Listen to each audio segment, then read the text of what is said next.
Hello, my name is Agung Bezari. I'm the CEO and co-founder of Warung Pintar. We started the journey back almost 3 years ago when me and my co-founder are still working for one of the investment firm here in Indonesia. We always listen that a lot of people are saying that Indo have two main potentials. One is actually our 260 million populations, which is great consumer powers. And the second one would be the SMEs, who is then cheap and productive at the time. And we found out that even though we have millions, literally millions of SME here in Indonesia, majority of them are micro businesses, meaning that they are very small and oftentimes are operated by individuals.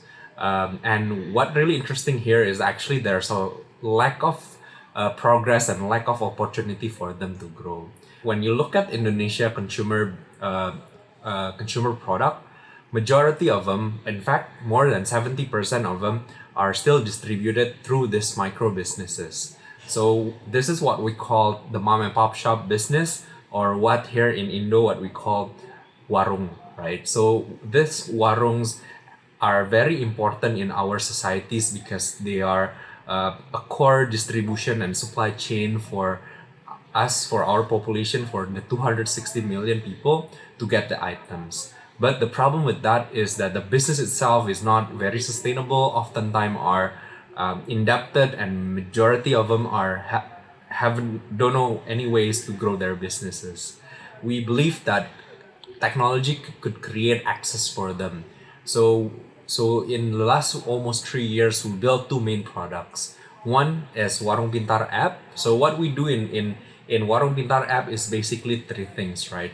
So first one is an e-commerce. So a B2B e-commerce for warungs, for this mom and pop shop to be able to buy something that are more available, price is good, and then also have a direct connections to the brands itself. And the second one is power tools, right? So how they could use tools that are not pen and paper anymore. So we kind of try to digitalize the ledger for them. And the last part is actually by enabling how they could buy and how they could sell, we're able to actually create some sort of like analytics and also a bit of our learning platform coming in.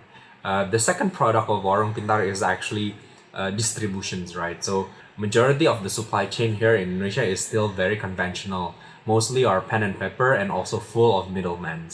So what we do is actually we try to digitalize the distribution service. With this, we are able to create a better cost of distributions. Right now, we are about 40% more cheaper than traditional distributions in terms of distribution costs. And with these two main products, right now we are able to serve almost 50,000 warungs. We have about 100,000 people are downloading our apps. And we have about 1,000 brands onboarded with, I think, more than 10,000 SKUs. And what really important is that we are only cover our main island and 6 cities right now. So we are still far away from the big market today, and we are hoping in the next few years we're able to grow faster and bigger so we could serve the 3.5 million warungs in Indonesia. Thank you.